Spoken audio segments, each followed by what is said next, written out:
வைத்திருக்கிறேன் என்று கர்த்தர் சொல்கிறார். அவர்கள் கண்களுக்கு முன்பாக உன்னை மேன்மைப்படுத்துவேன். உன்னோடே போராடினவர்களை தேடியும் காணாதிருப்பாய்.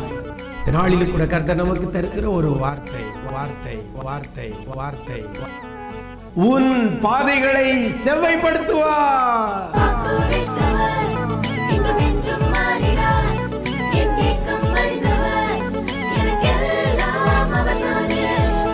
கிறிஸ்துவில் பிரியமானவர்களே, ஆண்டவராகிய இயேசு கிறிஸ்துவின் ஈடு இணையற்ற நாமத்தில் உங்களுக்கு அன்பின் வாழ்த்துக்கள்.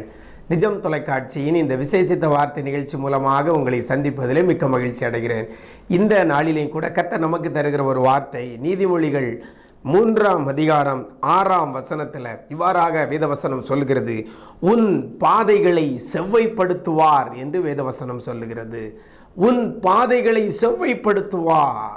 இன்றைக்கு நாம் பிரயாணம் பண்ணுகிற பாதை அல்லது நம்முடைய வாழ்க்கை பயணத்தினோட பாதை செவ்வையாக இருக்கிறதா?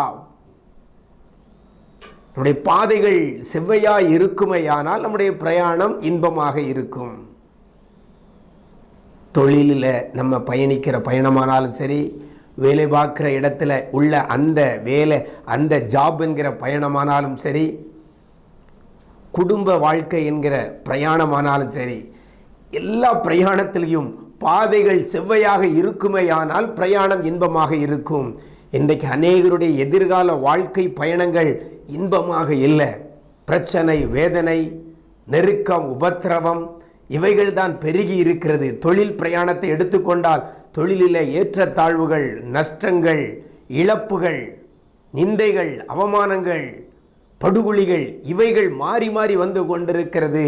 நம்முடைய பிரயாணத்தில் உள்ள பாதைகள் செவ்வையாக இல்லாததுனால சரீர ஆரோக்கியத்தை எடுத்துக்கொள்ளுமையானாலும் நம்முடைய ஆரோக்கிய பாதை செவ்வையாக இல்லை. அப்பப்போ வியாதி வருகிறது, அப்பப்போ நல்லா இருக்கிறோம், திரும்ப பெரிய வியாதி வருகிறது, பணச்செலவுகள், மருத்துவமனை என்று அலைந்து கொண்டிருக்கிற நம்முடைய ஆரோக்கிய பயணம் அவ்வாறாக இருக்கிறது. பொருளாதார பயணம் அப்படியே தான், குடும்பத்தில் இருக்கக்கூடிய சமாதானம் என்கிற பயணமும் அப்படித்தான். எல்லா பயணங்களும் இன்றைக்கு செவ்வையாக இல்லை, சரியாக இல்லை. ஏற்ற தாழ்வுகளை கண்டு கொண்டிருக்கிறோம். நீங்கள் இந்த நிலைமையில் இருக்கிறீங்களா? உங்களுடைய பிரயாணம் செவ்வையாக இருக்க வேண்டுமானால் பிரயாணம் பண்ணுகிற அந்த பாதை செவ்வையாக இருக்க வேண்டும். எனக்கு அருமையான தேவஜனமே, அதனால தான் நம்முடைய ஆண்டவர் என்ன செய்கிறார் என்று இந்த வசனம் சொல்கிறது, உன் பாதைகளை செவ்வைப்படுத்துவார். பாதை செவ்வையாக இருக்குமேயானால் வாழ்க்கை பயணம் செவ்வையாக இருக்கும், சமாதானமாக இருக்கும், நிம்மதியாக இருக்கும், ஆரோக்கியமாக இருக்கும், சமாதானம், சந்தோஷம் நிறைந்ததாக இருக்கும். எனக்கு அருமையான தேவஜனமே, நம்முடைய ஆண்டவர் பாதைகளை செவ்வைப்படுத்துகிறவர். அந்த வசனம் சொல்லுகிறது, உன் பாதைகளை செவ்வையாக்குவார். யார் செவ்வையாக்குவார்? அந்த வசனத்தில் ஆரம்பத்தில் சொல்லப்படுகிறது, அவர் உன் பாதைகளை செவ்வையாக்குவார். அப்படியானால் நம்முடைய ஆண்டவர் தான் நம்முடைய பாதைகளை செவ்வையாக்குகிறவர். அவரால் மட்டுமே நம்முடைய பாதைகளை செவ்வையாக்க முடியும். எனக்கு அருமையான தேவஜனமே, இந்த நாளிலேயும் கூட கர்த்தர் உங்களுடைய என்னுடைய பாதைகளை செவ்வையாக்க போகிறார். இந்த வசனத்தில் பார்க்கும் பொழுது அவர் என்பதற்கு முன்பதாக ஒரு காரியம் சொல்லப்பட்டிருக்கிறது. அப்பொழுது அவர் உன் பாதைகளை செவ்வையாக்குவார் என்று சொல்லப்படுகிறது. அப்பொழுதுனா எப்பொழுது? வாழ்க்கை பயணம் இன்பமாக இருப்பதற்கு நம்முடைய பாதையை செவ்வைப்படுத்துவார் அவர். எப்பொழுது என்று சொல்லி பார்த்தார். வசனம் சொல்கிறது, உன் வழிகளிலெல்லாம் அவரை நினைத்துக்கொள். அப்பொழுது வழிகளிலெல்லாம் அவரை நினைத்து கொண்டால் அப்பொழுது அவர் உன் பாதைகளை செவ்வைப்படுத்துவார். எனக்கு அருமையான தேவஜனமே, நம்முடைய வழிகளில கர்த்தரை நினைக்கிறோமா? வசனம் சொல்கிறது, உன் வழிகளிலெல்லாம். ஒரு வழியில மாத்திரமல்ல, நீ பிரயாணிக்கிற வழிகளிலெல்லாம், பயணம் செய்கிற வழிகளிலெல்லாம், செயல்படுகிற எல்லா வழிகளிலெல்லாம் அவரை நினைத்து கொண்டால் அப்பொழுது அவர் உன் பாதைகளை செவ்வைப்படுத்துவார்.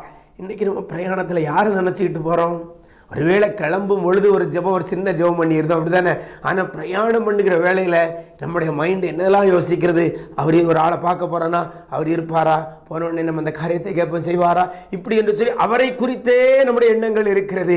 அல்லது அவர் நமக்கு அந்த காரியத்தை செய்த பின்பு அடுத்ததாக நம்ம இதை வச்சு என்ன செய்யணும் அப்படிங்கிற இதை குறித்தே நம்ம சிந்தித்து கொண்டிருக்கிறோம். எனக்கு அருமையான தேவஜனமே, மற்றவர்களை குறித்து நம்முடைய வழிகளில் சிந்தித்து கொண்டிருப்போமே ஆனால் நம்முடைய பாதையை அவர் செவ்வாய்ப்படுத்த மாட்டார். வசனம் சொல்கிறது, உன் வழிகளில் எல்லாம் அவரை நினைத்துக்கொள்.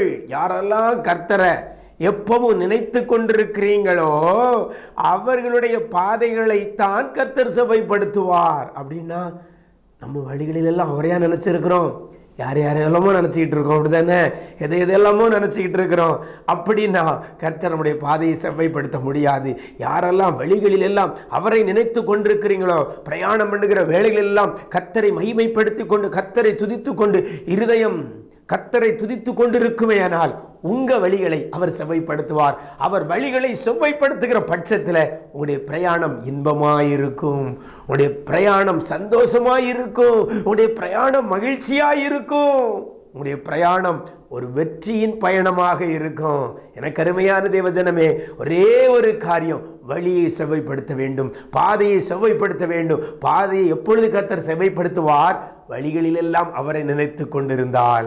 இன்னைக்கு ஒரு தீர்மானம் பண்ணும், ஆண்டவரே எப்பொழுதும் உம்மை நான் நினைத்து கொண்டிருப்பேன். என் நினைவுகள் எப்பொழுதும் உம்மை சார்ந்தே இருக்கும், உம்மை பற்றியே இருக்கும். இரவெல்லாம் பகலெல்லாம் இதயம் உமக்காக துடிக்கிறதையா, நினைவெல்லாம் பேச்செல்லாம் நேசரே உம்மை பற்றி தானையான்னு சொல்லி ஒரு பாடல் இருக்கிறது, ஃபாதர் பெர்க்மான்ஸ் எழுதின பாடல். அப்படி நம்முடைய காரியம் இருக்கிறதா? வழிகளிலெல்லாம் அவரை நினைத்து கொண்டிருப்போம். ஏசப்பாவை நினச்சிக்கிட்டே இருங்க எப்பவும். அவருடைய செயல்கள், அவருடைய கிரியைகள், அவருடைய மகத்துவங்கள், அவருடைய குணாதிசயங்களையே நினைச்சு கொண்டு அவரை துதித்து கொண்டிருக்கிறீங்க. உங்கள் பாதைகளை அவர் செவ்வாய்ப்படுத்துவார். உங்களுடைய வாழ்க்கை பயணம் இன்பமாக அமையும். அப்படிப்பட்ட கிருபை இன்றைக்கு கர்த்தர் தருவாராக. நாம் ஜெபிப்போமா?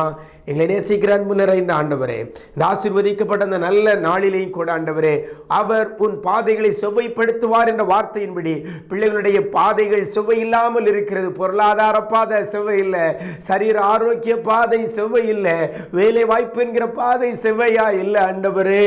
அப்பா, பிள்ளைகளுடைய தொழில் காரியங்கள் செவ்வையா இல்லை, குடும்பத்தில் சமாதானம் சந்தோஷம் செவ்வாய் இல்லை ஆண்டவரே. இந்த பாதைகளை செவ்வாய்ப்படுத்தும்படியாய் நாங்கள் ஜெபிக்கிறோம் அப்பா.